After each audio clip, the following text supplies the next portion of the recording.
ಗ್ರಾಮದ ಬೀದಿಯಲ್ಲಿ ಯಾರದಪ್ಪ ಮೆರವಣಿಗೆ ನಮ್ಮ ನಾರಾಯಣಪ್ಪನ ಮೆರವಣಿಗೆ ನಾಲ್ಕು ಜನರ ಹೆಗಲಿನಲ್ಲಿ ಆವನಿ ಗ್ರಾಮದ ಬೀದಿಯಲ್ಲಿ ಯಾರದಪ್ಪ ಮೆರವಣಿಗೆ ನಮ್ಮ ನಾರಾಯಣಪ್ಪನ ಮೆರವಣಿಗೆ ಲಕ್ಷ್ಮೀನಾರಾಯಣಪ್ಪನ ಮೆರವಣಿಗೆ ಯಾರವರ ಮೆರವಣಿಗೆ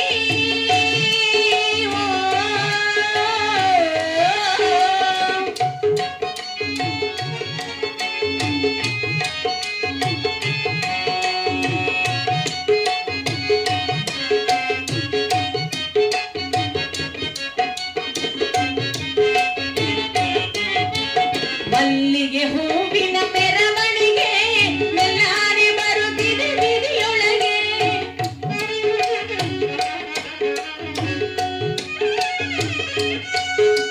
ಮಲ್ಲಿಗೆ ಹೂವಿನ ಮೆರವಣಿಗೆ ಮೆಲ್ಲಾನೆ ಬರುತ್ತಿದೆ ಬೀದಿಯೊಳಗೆ ಯಾರದಪ್ಪ ಮೆರವಣಿಗೆ ನಮ್ಮ ನಾರಾಯಣಪ್ಪನ ಮೆರವಣಿಗೆ ಲಕ್ಷ್ಮೀನಾರಾಯಣಪ್ಪನ ಮೆರವಣಿಗೆ ನಾಲ್ಕು ಜನರ ಹೆಗಲಿನಲ್ಲಿ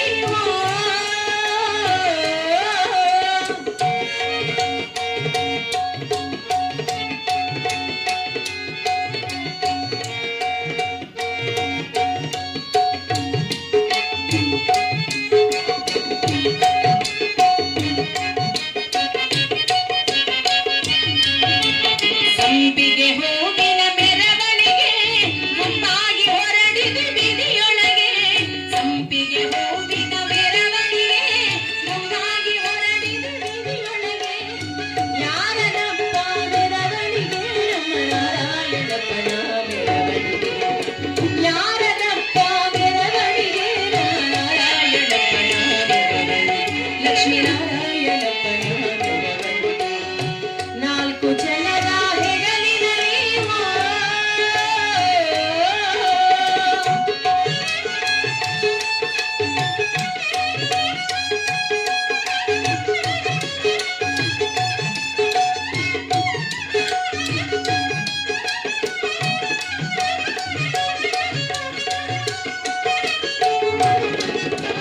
ಬಿದುರು ಪಲ್ಲಕ್ಕಿಯ ಮೆರವಣಿಗೆ ಮತ್ತೆ ಬರೋದಿಲ್ಲ ಊರೊಳಗೆ ಬಿದುರು ಪಲ್ಲಕ್ಕಿಯ ಮೆರವಣಿಗೆ ಮತ್ತೆ ಬರೋದಿಲ್ಲ ಊರೊಳಗೆ ಕಾಲ ಸೇರುವ ಮೆರವಣಿಗೆ ಅಮ್ಮ ಕಾಲ ಸೇರುವ ಮೆರವಣಿಗೆ ಸಾಗಿದೆ ಸುಡುಗಾಡಿನ ಕಡೆಗೆ ನಾಲ್ಕು ಜನರ ಹೆಗಲಿನಲ್ಲಿ ಆವನಿ ಗ್ರಾಮದ ಬೀದಿಯಲ್ಲಿ ಯಾರದಪ್ಪ ಮೆರವಣಿಗೆ ನಮ್ಮ ನಾರಾಯಣಪ್ಪನ ಮೆರವಣಿಗೆ ಯಾರದಪ್ಪ ಮೆರವಣಿಗೆ ನಮ್ಮ ನಾರಾಯಣಪ್ಪನ ಮೆರವಣಿಗೆ ನಾಲ್ಕು ಜನರ ಹೆಗಲಿನಲ್ಲಿ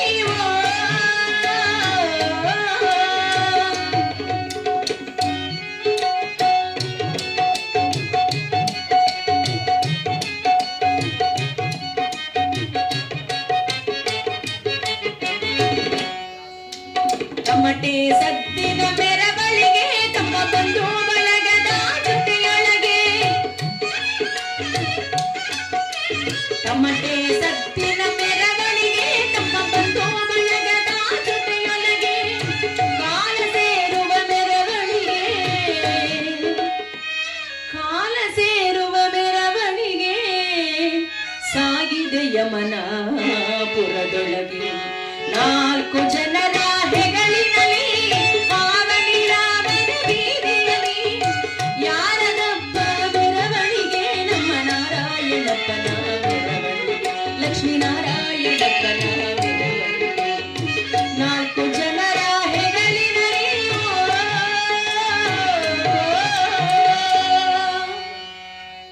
ಜಯ ಅಂಬರೀಶ್ವರದ ಗೋವಿಂದ మరి భక్తులారా ఇంత ఖర్చు పెట్టి ఇంత మరి అలాంటి వారికి ఆత్మశాంతి కలగాలని ఈ ఒక్క రోజు మనం అందరూ ప్రార్థిద్దాం. కొంతసేపు మనమంతు ప్రయత్నం మనం చేద్దాం. మరి ఈనాటి హరికథా గానం అన్న పేరు చెప్పలేదేమో.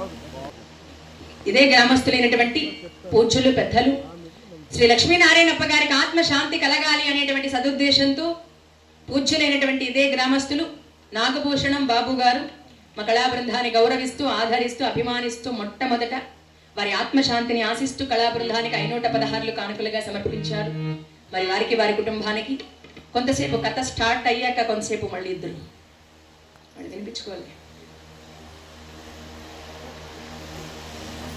ఇదే గ్రామస్తులైనటువంటి శ్రీ లక్ష్మీనారాయణప్ప గారి ఆత్మశాంతిని కోరుకుంటూ విజయ్ కుమార్ గారు ప్రేమాభిమానంతో వారికి ఆత్మశాంతి కలగాలి అనేటువంటి సదుద్దేశంతో కళా బృందానికి 516 కానుకలుగా సమర్పించారు.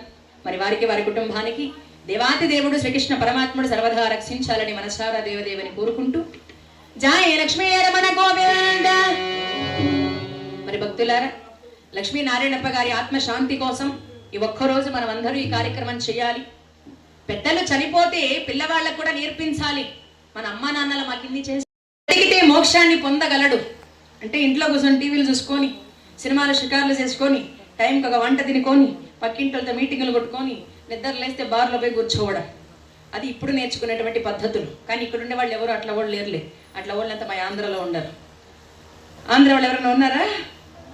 ఇటు వాళ్ళు కాదులే, తమిళనాడు వాళ్ళు.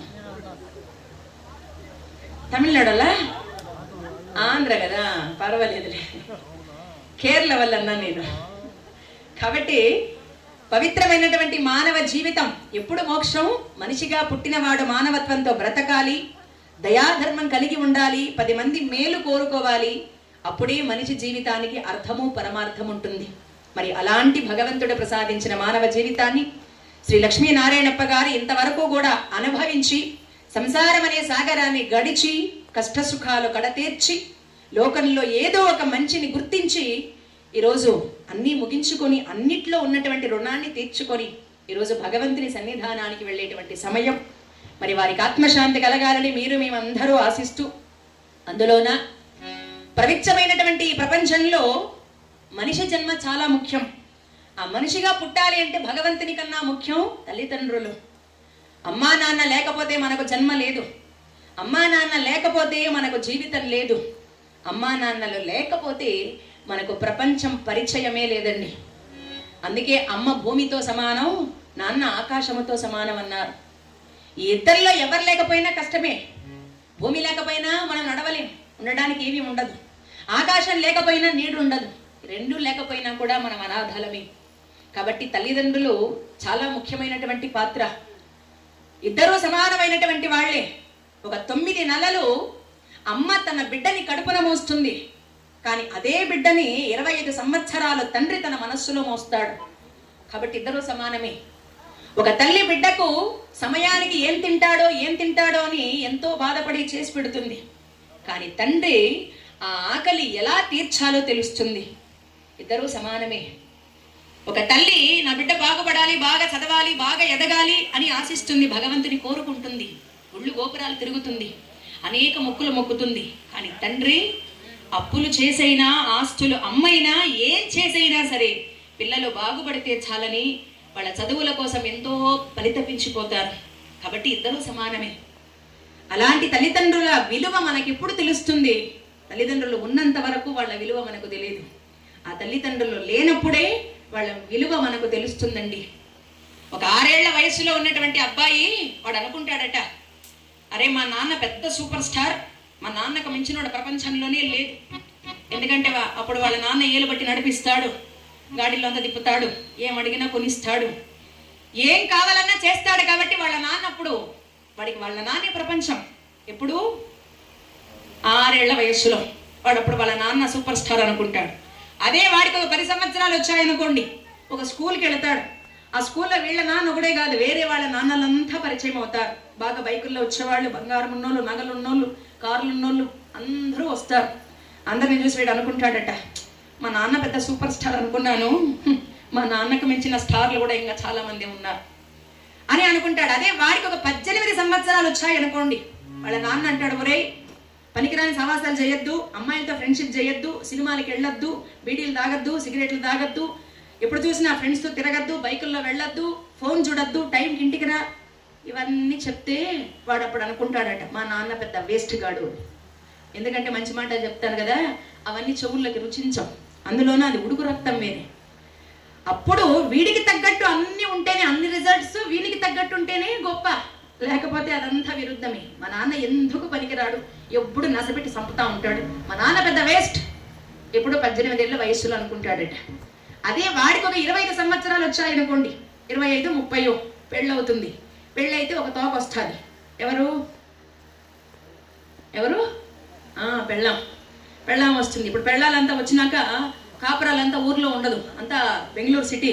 ఎందుకంటే ఇద్దరు చదువుకుంటారు, ఇద్దరు ఉద్యోగాలు చేయాలి కాబట్టి సిటీలో వెళ్ళి ఒక ఫ్లాట్ కొనుక్కొని నెలొచ్చేసరికి అన్ని బిల్లు నెత్తిన పడతా ఉంటే అప్పుడు వాడు అనుకుంటాడట, నాకన్నా మా నాన్నే కొంచెం బెటరు, ఎందుకంటే 4 బిడ్డలు కన్నా బాగా మేనేజ్ చేశా, నా జీవితం ఇంకా బిడ్డాలే పాపాలే, అప్పుడే చస్తా ఉండా, ఏం కర్మ, నాకన్నా మా నాన్నే పర్వాలే అనుకుంటాడు. వాడికి ఒక 40 సంవత్సరాలు వచ్చాయనుకోండి, 2 పిల్లలు ఉంటారు, వాళ్ళు అంత ఉంటారు, వాళ్ళకు నెల వచ్చేసరికి స్కూల్ ఫీజులు, ట్యూషన్ ఫీజులు, వాళ్ళకి బట్టలు, ఇంకా అంతేకాకుండా రెంట్ బిల్లు, కరెంటు బిల్లు, నెల వచ్చేసరికి అన్ని ఒత్తిళ్లు నెత్తిన పడతా ఉంటుంది. బయట ఉద్యోగంలో ఒత్తిడి, ఇంట్లో పెళ్ళాం దగ్గర ఒత్తిడి, అమ్మా నాన్నలు అందరు నెత్తిన పడేసరికి వాడు ఒంటరిగా కూర్చొని ఏడుస్తాడట.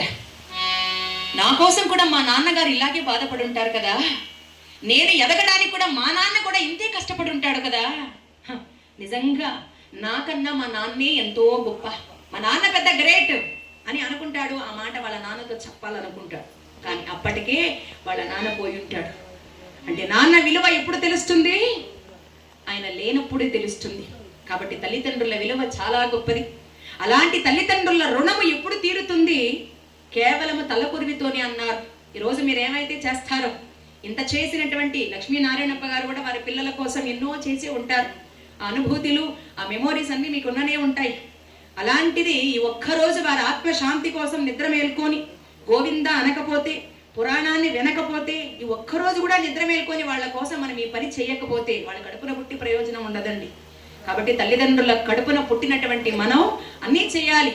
ఈ ఒక్కరోజుతోనే వాళ్ళ పేరు మనం తలుచుకోగలం, రేపటి నుంచి వాళ్ళ పితృదేవతల్లో ఐక్యమైపోతారు. మరి అలాంటి వారికి ఆత్మశాంతి కలగాలని మేమందరూ కూడా ఆశిస్తూ మనసారా ఆ దేవదేవిని కోరుకుంటూ ఒకసారి లక్ష్మీనారాయణప్ప గారికి ఆత్మశాంతి కలగాలని ఒక చిన్న పాట పాడుకొని వెళ్ళిపోదాం. చాలా ప్రసిద్ధిగాంచినటువంటి గ్రామం ఆవిని గ్రామం. అలాంటి ఈ గ్రామంలో మహత్తరమైనటువంటి సీతారాములు నడియాడినటువంటి గ్రామం. అలాంటి గ్రామంలో ఆ రామచంద్రమూర్తి కృప కటాక్షంతో వారికి ఆత్మశాంతి కలగాలని మనసారా కోరుకుంటూ రమణ గోవింద 4 ಜನರ ಹೆಗಲಿನಲ್ಲಿ ತಾಳವ ಕಟ್ಟಿದವ ಸೋದರೊಳು ತಾಳವ ಕಟ್ಟಿದವ ಸೋದರೊಳು ಭಗವತಿ ದಾಟಿದವ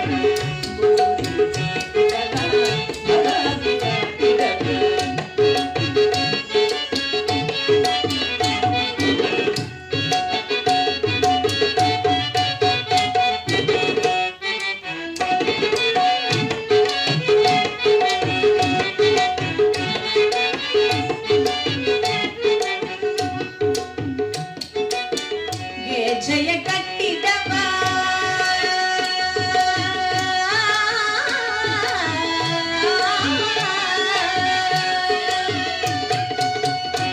జయ కట్టిదవా ఖళరదయ మేటిదవ జయ కట్టిదవా ఖళారదయ మేటిదవ జయ కట్టిదవ ಖಳಾರದಯ ಮೇಟಿದವ ಗಾರವ ಮಾಡಿದವ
ఆపద ముక్కలవాడ అనాథ రక్షక గోవింద, వటికాసులవాడ వెంకటరమణ గోవింద గోవింద.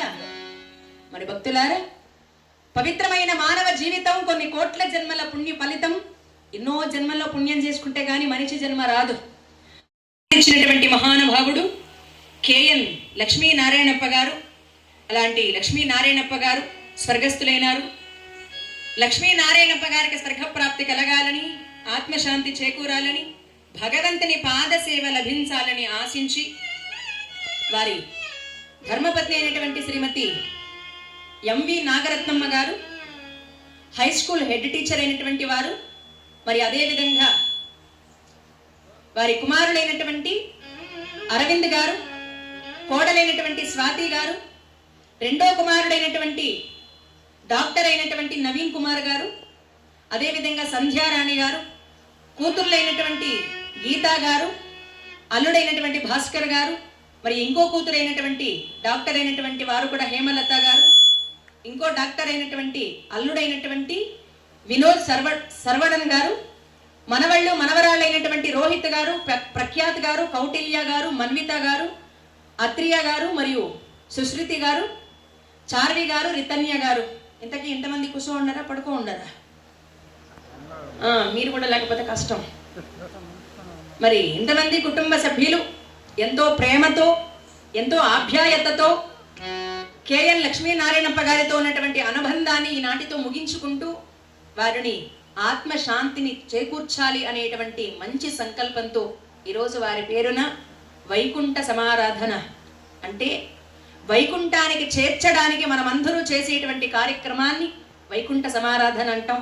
మరి అలాంటి లక్ష్మీనారాయణప్ప గారి ఆత్మశాంతి కోసం ఇంతమంది కుటుంబ సభ్యులు కలిసి ఈరోజు ఇక్కడ వారి పేరున్న కర్మకాండ నిర్వర్తించి అన్నదానాన్ని చేసి, అదేవిధంగా ఈ యొక్క భగవన్నామ స్మరణ చేస్తే తప్పకుండా వారికి స్వర్గప్రాప్తి లభిస్తుంది అనేటువంటి నమ్మకంతో, భగవంతుని మీద ఉన్నటువంటి భక్తితో పవిత్రమైన హరినామ సంకీర్తన అంటే హరికథ కార్యక్రమాన్ని ఏర్పాటు చేశారు.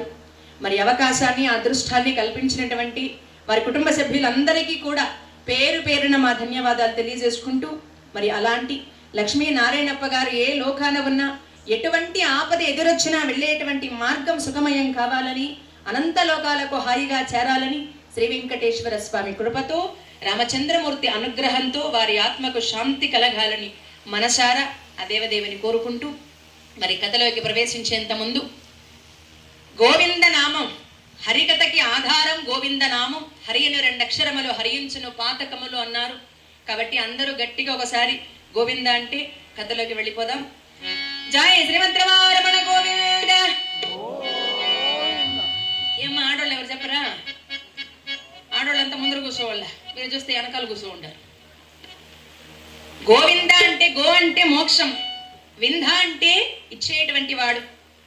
చాలా మంది ఒక మనిషి చనిపోతే హరికథ చెప్పిచేస్తే మాత్రం మోక్షం వచ్చేస్తుందా అనేటువంటి నమ్మకంతో ఉంటారు. ఒక 10 మంది హరికథ సెలెక్ట్ చేస్తే అందరూ ఎవరో ఒకరు వచ్చి పుల్ల పెట్టే వాళ్ళు ఉంటారు, హరికథ చెప్పేస్తే వచ్చేస్తుందా మోక్షం అని. కానీ హరికథ అనేటువంటి సంప్రదాయం ఈనాటితో వచ్చినటువంటిది కాదు. కొన్ని యుగాల ముందు, అందులోన కలియుగంలో కరెంట్ అన్న మొన్నొచ్చిందేమో కానీ కరెంటు రాక ముందే ఉండింది ఈ హరికథ. కానీ అప్పుడులో మనుషుల్లో కరెంట్ ఉండింది కాబట్టి వాళ్ళు పాడేవాళ్ళు. మాకు ఇప్పుడు కరెంటు లేదు, ఈ కరెంట్ ఉంటేనే, ఈ సిస్టమ్ ఉంటేనే మేము పాడగలం. కాబట్టి హరికథ అనేటువంటి సంప్రదాయం చాలా గొప్పది. అది ఎందుకు చేస్తాం, చేయడం వల్ల వచ్చేటువంటి లాభం ఏమిటి? ఒక మనిషి చనిపోతే తీసుకెళ్ళి పూజ చేస్తామండి, అంతవరకే మనకు తెలుసు. కానీ ఆ మరణించినటువంటి శరీరం నుంచి ఆత్మ అనేటువంటిది వేరవుతుంది.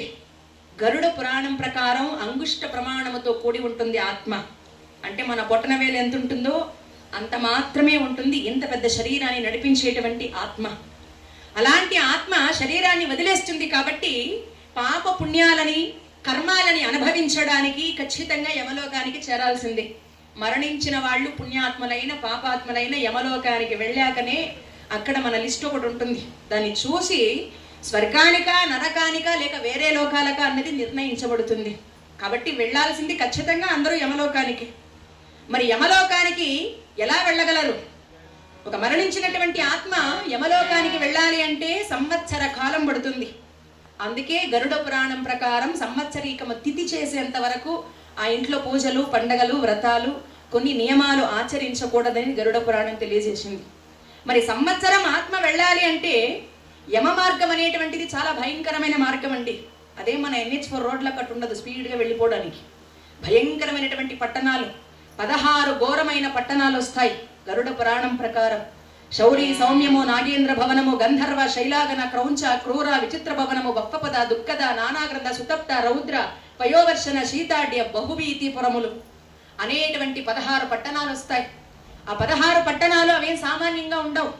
కొన్ని చోట్ల విపరీతమైనటువంటి చీకటి ప్రదేశాలు. ఆ చీకట్లో భూత, ప్రేత, పిశాచ, రాక్షసాల ఆర్ధనాదాలు, ఏడుపులు, విపరీతమైనటువంటి బాధలన్నీ కూడా వాళ్ళ చెవులకు అనిపిస్తూ ఉంటుంది. అలాంటి ప్రదేశంలో ప్రయాణం చేయాలి. ఇంకొన్ని చోట్ల కాలిపోయిన ఇసుక మీద నడవాలి. కొన్ని చోట్ల అగ్గివర్షము, రాళ్ల వర్షం కురుస్తుంది. ఇంకొన్ని చోట్ల ఆకలి బాధ, ఇంకొన్ని చోట్ల వేడి ప్రాంతాలు, భరించలేనటువంటి వేడి.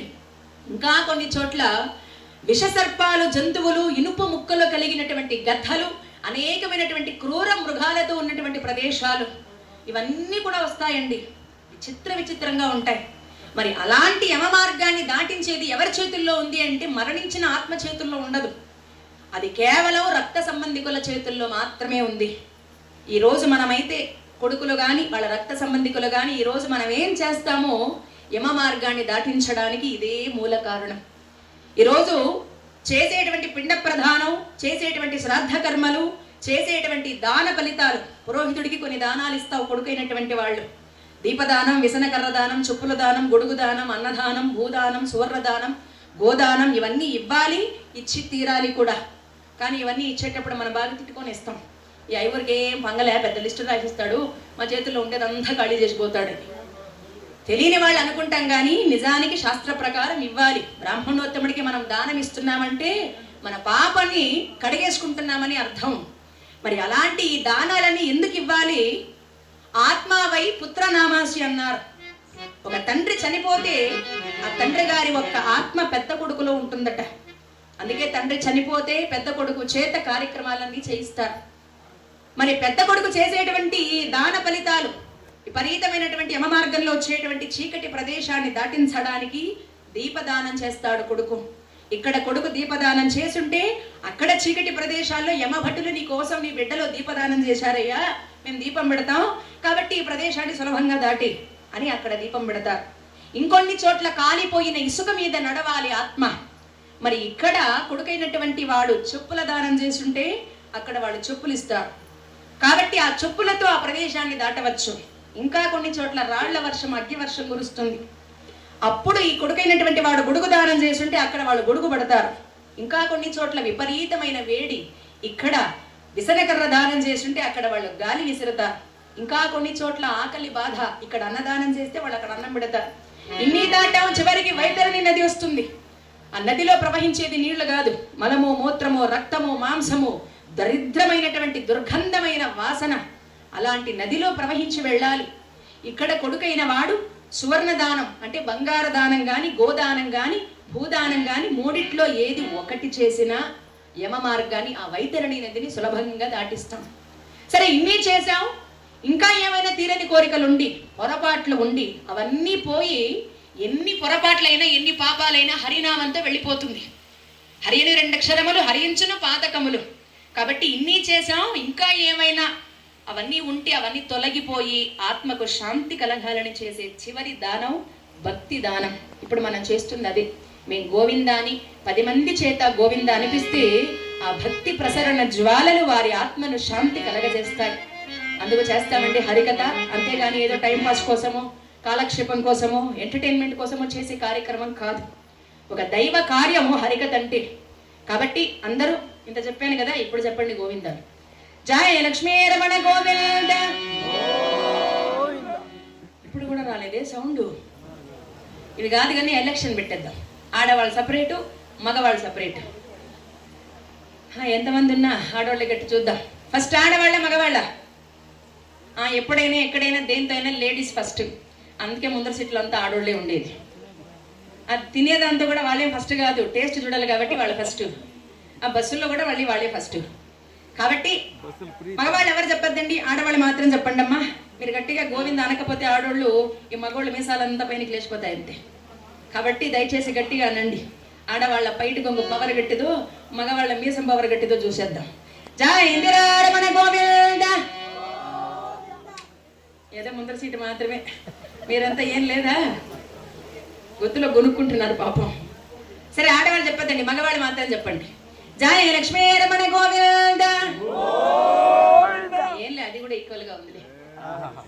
అందరూ కలిసి ఒకసారి చెప్పేయండి.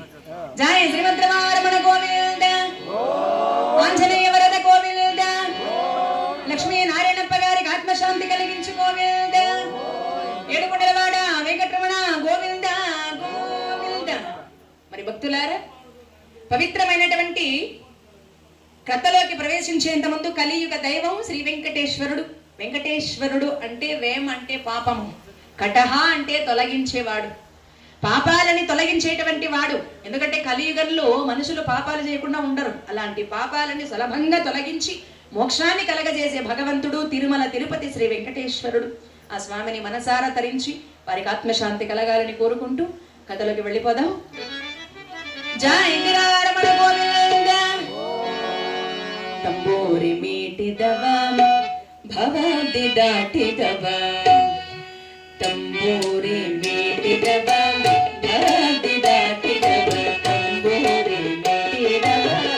వెంకటరమణ గోవింద గోవింద. నమః పార్వతీపతి హర హర మహదేవ శంభో శంకర. వీడివో అల విజయ రాఘవుడు బోడిమి కొలువున పొదలి చెలియ, బోడిమి కొలువున పొదలి. వీడివో అల విజయ రాఘవుడు బోడిమి కొలువున పొదలి చెలియ, బోడిమి కొలువున పొదలి చెలియ, బోడిమి కొలువున పొదలి.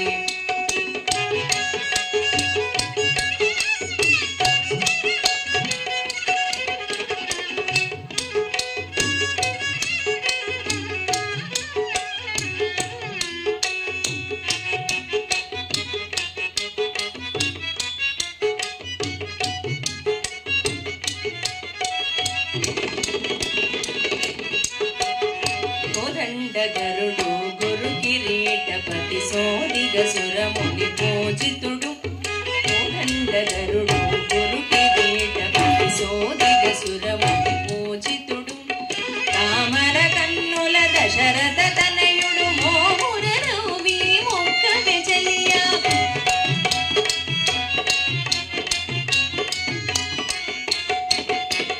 తామర కన్నుల దశరథ తనయుడు మోముర రవి మొక్క వెచలియ.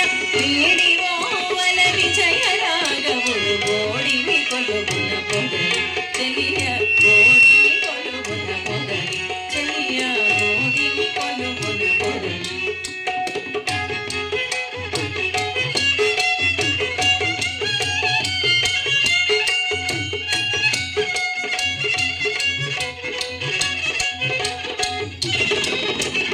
రావణాంతకుడు రాజశేఖరుడు శ్రీ వెంకటగిరి సీతాపతి. రావణాంతకుడు రాజశేఖరుడు శ్రీ వెంకటగిరి సీతాపతి. ఆదిమ పురుషుడు అంబుధవర్ణుడు నీ దశ చూపులు నించె చెయ్య.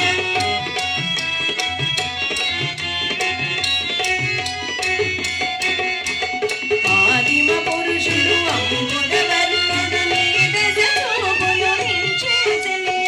వీడివో అల విజయ రాఘవుడు బోడిమి కొలువున పొదలి చెలియ, బోడిమి కొలువున పొదలి చెలియ, బోడిమి కొలువున పొదలి.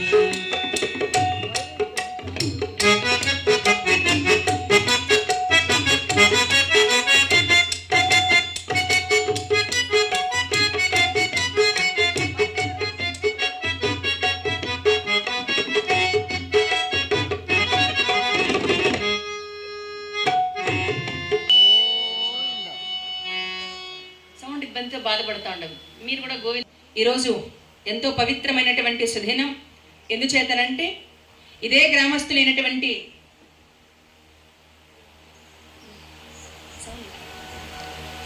ఆవిని గ్రామంలో చాలా పేరుగాంచినటువంటి వారు, చాలా మంచి వ్యక్తిగా పేరుగాంచినటువంటి వారు,